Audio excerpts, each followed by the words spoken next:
नमस्कार, विठ्ठल बोलेमध्ये स्वागत। मी विठ्ठल पाटील। कोल्हापूर महापालिकेची निवडणूक अगदी जवळ आली आहे आणि यामुळे निश्चितच पक्षातील राजकारणात युद्धजन्य परिस्थिती निर्माण होत आहे आणि ह्या युद्धजन्य परिस्थितीमध्ये पहिली फायरिंग सुरू केली आहे ती आमदार सतेज पाटील आणि आमदार राजेश क्षीरसागर यांच्या गोटातून। आरोपांच्या फैरी झडू लागलेल्या आहेत आणि गमतीचा भाग म्हणजे या दोन्ही सरसेनापतींनी म्हणजे बंटी पाटील यांनी आपली बंदूक राजेश लाटकर यांच्या खांद्यावर ठेवलेली आहे आणि राजेश क्षीरसागर यांनी आपली बंदूक शिवाजी जाधव यांच्या खांद्यावर ठेवलेली आहे। या दोघांचेही बंदूकधारी सध्या बदललेले आहेत असं चित्र आहे, कारण पूर्वीचे बंदूकधारी जे बंटी पाटलांचे होते ते शारंगधर देशमुख आज नेमकं क्षीरसागर यांच्या छावणीत गेलेले आहेत आणि राजेश लाटकर हे जे मुश्रीफांचे खंदे समर्थक होते, वैद्यकीय शिक्षण मंत्री हसन मुश्रीफ यांच्या गोटात अनेक वर्षे काढलेले राजेश लाटकर आज सतेज पाटील यांच्या छावणीत आहेत। ही आदला बदल झाल्यानंतर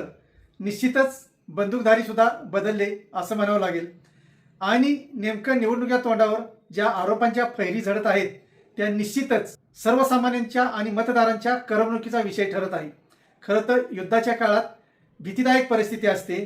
जेव्हा दोन देशांमध्ये युद्ध सुरू होतं त्यावेळी दोन्ही देशातील नागरिक अर्थातच भीतीच्या छायेखाली असतात, पण आत्ताचे हे नागरिक मात्र भीतीच्या छायेखाली नव्हे तर करमणुकीच्या मैदानात आहेत। कारण त्याचं असंच आहे की बंटी पाटील यांच्याकडून जेव्हा एखादा आरोप केला जातो त्याला प्रत्युत्तर देण्यासाठी लगेच राजेश क्षीरसागर यांचं सैन्य तयार असतं। पाठीमाग गोळाबेरीज करणारे वेगळे आणि प्रत्यक्षात गोळाबारीने बंबारी करणारे वेगळे असं दोन्ही गोटात सध्या चित्र आहे।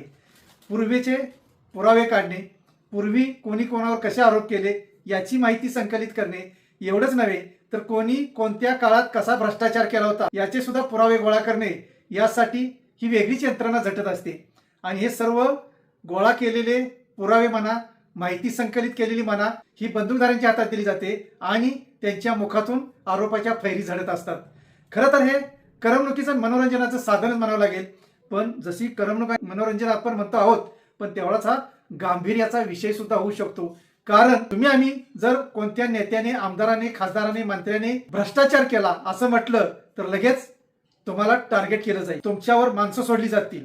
पण जेव्हा नेतेच नेत्यांवर आरोप करतात त्यावेळी आपण मनोरंजन करून घ्यायचं असतं, हेच आज सर्वसामान्यांनी ओळखलेलं आहे। बंटी पाटील यांनी सत्तेत असताना काय काय घोटाळे केले, कुठं कुठं भ्रष्टाचार केला, ही माहिती अर्थातच राजेश क्षीरसागर यांच्याकडून बाहेर काढली जात आहे। दुसरीकडे राजेश क्षीरसागर यांनी जयप्रभा स्टुडिओ पासून रस्त्यांच्या मजबूतीकरणासाठी आलेले 100 कोटींपर्यंत कुठे कुठे कसे कसे घोटाळे केले याचे आरोप बंटी पाटलांच्या यंत्रणेकडून केले जात आहेत। हे दोन्ही आरोप आणि प्रत्यारोप यांच्या ज्या फैरी झडत आहेत त्या युद्धजन्य परिस्थिती ही निवडणुकीची असताना झडत आहेत आणि भीतीऐवजी यातून सर्वसामान्यांचं करमणूक आणि मनोरंजन होत आहे। मी पूर्वीच सांगितलं नाही, पण करमणूक आणि मनोरंजन करून घेण्याऐवजी सर्वसामान्यांनी सुद्धा आता सजग व्हायची गरज आहे की तुम्ही एकमेकावर जे आरोप करत आहात ते खरोखर तंतोतंत खरे असतील तर याला पर्याय काय, याला जबाबदार कोण, याला कोण विचारणार की बाबा हे तुम्ही जे करताय ते कधी थांबणार आहे आणि सर्वसामान्यांना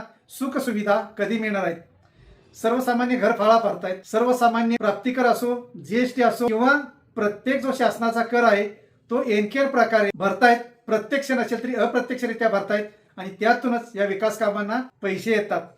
मग या आलेल्या पैशाचं श्रेय घ्यायचं, परत त्यातून आणि त्यात पैशाचा काही भाग लाटायचा, हे तुम्हीच एकमेकांच्या वर आरोप केल्यानंतर सांगता आहात की कोणी कसा भ्रष्टाचार करत आहे आणि कोणी कसं राजकारण करत आहे। मग या सर्वसामान्य पामरांनी काय करायचं आणि कोणाकडे दाद मागायची, हा खरा मोठा प्रश्न उरतो आहे। म्हणून आज लोकप्रतिनिधींनी एकमेकावर आरोप करणे, एकमेकाची उणीधुणी काढणे आणि निवडणुकीच्या तोंडावर आपलं युद्ध सुरू आहे हे दाखवणे आणि नंतर गळ्यात गळा घालणे हे थांबवून त्यांनी विकासाच्या कामासाठी गळ्यात गळा घातला तर निश्चितच कोल्हापूरकरांना ते आवडेल, मतदारांना ते आवडेल, सर्वसामान्यांना आवडेल। इतकंच नव्हे तर कोल्हापूर हे तीर्थक्षेत्र आहे, कोल्हापूर हे पर्यटन स्थळ आहे। भाविक येतात, पर्यटक येतात, त्यांना ज्या ज्या सुविधा पुरवायची गरज आहे त्या सुविधा प्रशासनाबरोबर एकमत करून कशा पुरवता येतील, कशा देता येतील याच्यावर विचारमंथन व्हावं अशीच सर्वसामान्यांची अपेक्षा आहे।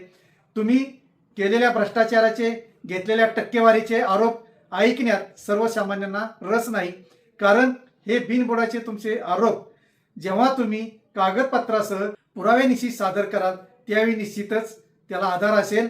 तुमच्या विरोधात जनतेला सुद्धा वाटेल की हे खरोखरच भ्रष्ट आणि टक्केवारीतले नेते आहेत. पण जोपर्यंत तुमच्याकडून साधार किंवा पुराव्यानिशी मतं मांडली जात नाहीत तोपर्यंत मात्र सर्वसामान्य मनोरंजनच होणार आहे. तुमचे बंदूकधारी बदलतील पण तुमच्या फैरी त्याच चढत राहतील.